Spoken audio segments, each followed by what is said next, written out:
Our neighborhood tour of the Plutonia Experiment, the second half of Final Doom, rolls on as we are nearing the final, we're kind of in the final third of maps here for this particular map set, with no signs of slowing down.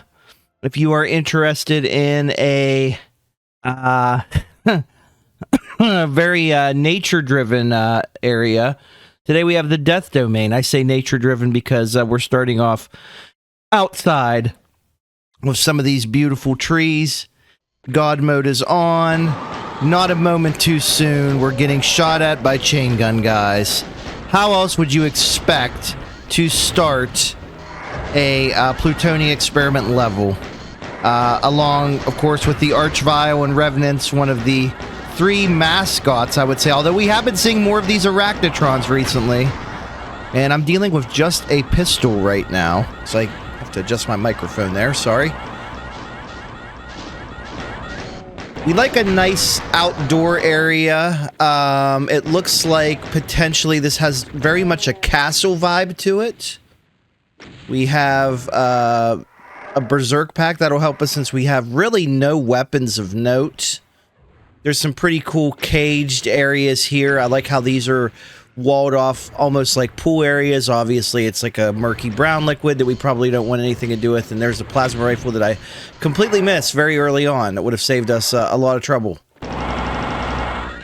Try my best to dispatch some of these welcoming committee members, including that guy. And maybe these guys before their rockets drive me too crazy. We don't have to worry about dying per se, it's just a thing. Alright, so the Death Domain, welcome again. We're looking for 2 secrets here. We have steps that are automatically activated by a switch, that's cool. It looks like there is an area beyond that, which we may be able to explore as well as on that side. So I'm not going to try to shoot those guys just yet because we can get over there somehow. I'll be honest, if I've ever played this level, I don't remember it. So we are officially starting to get into levels that either I have not played at all or that I don't remember playing. That's pretty cool. Little area, obviously, to drop down from. I'm gonna guess this probably goes up into something. We'll come back to that. A rocket launcher.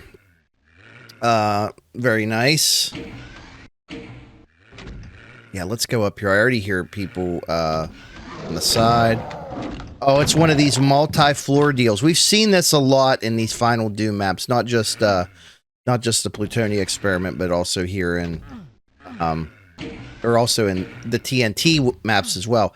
I want to see if this switch up here is an actual switch we can press or if it requires a blue key. It looks like we can go ahead and do that. Oh, nice. Okay. And now we're in a nice little library area. There's our requisite Archvile of the day. Wondered when he would show up. That obviously is going to take us back down. We don't want that. That opens a door somewhere.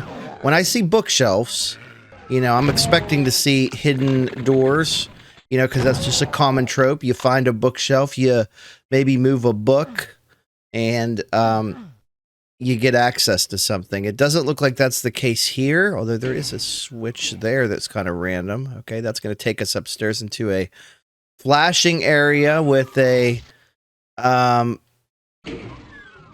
with a lot of things happening. Wow. Okay, kind of almost like a stage type area for entertaining guests. We've got our invisibility spear. We thank you for that.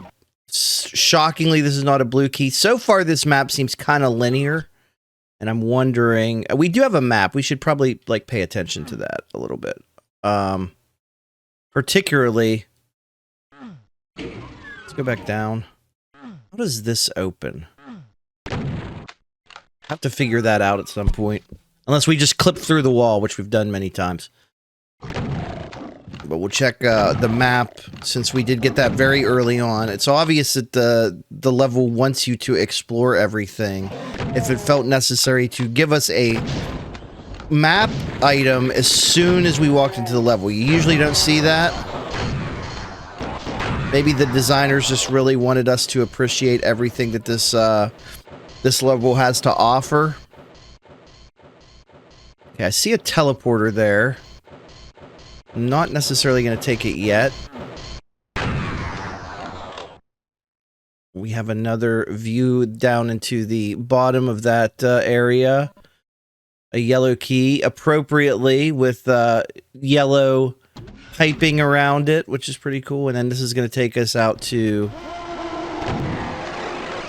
a variation of the main area where we're elevated behind this thing. Again, this seems like a pretty linear level. I don't know what... Okay, that... We know that switch does something. It looks like we have... oh my god, hang on here. It's the Archvile's back. There's a yellow door. That's good to know. I'm going to go ahead and lower that. And since we have that yellow key, getting in there shouldn't be a problem. It looks like we're going to have to actually potentially jump into one of these pools to get the blue key, which is kind of funny. Meanwhile, we only have, what, 5 enemies left. I think we started off with 92. Now we're at 93, so maybe the Archvile resurrected someone. He wasn't supposed to, but it happens. Okay. I see what we need to do. Let's try this again. I think we just have to jump that way. Yes. And then this teleports us to the other one, and that teleports us back out. Very cool. Surprisingly, have not found any of the secrets yet. Okay, I spoke too soon. Here's one. And that actually leads us back here, which was an area that we could see but could not access. It's good that they have, you know, a full water system. Perhaps some irrigation is watering those the corrupt trees that we see in like virtually every map. We're gonna go back up here. How do we get in this section is the question. I would think, let's take a look around. It's not that switch. And that switch up there opens that door from the other side. Is there another switch here that we're missing? This is a question. I kind of expected it to be like a thing that we needed to shoot. Let's run up here. Let's see.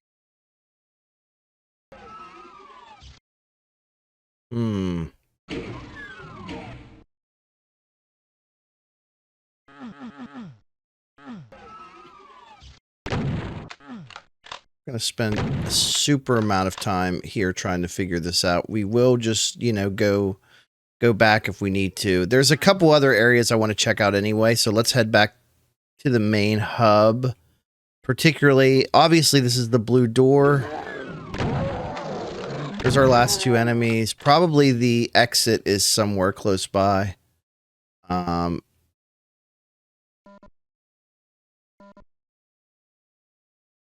Missing a lot of items still. And I heard something lower.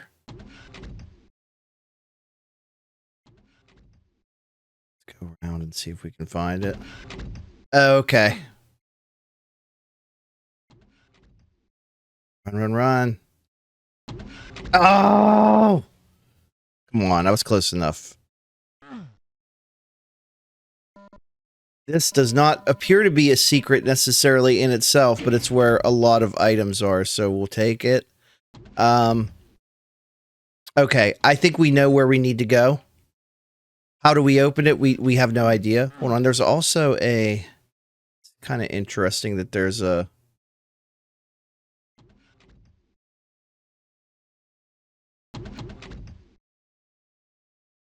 There's a door there also. Not sure what it does. Not sure how we open it. I guess like that, we just shoot the damn thing. Okay. Fair enough. Fair enough. Let's head back to this area that I was talking about earlier, which has to be our last secret because the last item's there. Like, I don't know what else it could really be at this point. Up we go. And, I mean, we've shot this door, right? There's no red key, so I guess we're just going in. This has to be it. I don't know what else the secret could be other than... And this is not even coming down, so... It has to be up here where the soul spear is. One would think it is. Okay. And let's clip out of here and just yeet ourselves over to the exit, which we determined was over here. At first, I thought this was the exit. I was like, are they switching up the teleporters on us? No, they're not. Okay, the death domain. I thought it was pretty straightforward. The water definitely needs purified to some extent or cleaned. That's not a good look. But 2.4 mil, roughly. Architect Dario Casali, as they've done previously in many other maps, putting together yet another great map. We have 12 maps left in Plutonia Experiment. We will investigate every single one of them, so make sure to subscribe so you don't miss any of them, and we'll see you next time on This Old Doom.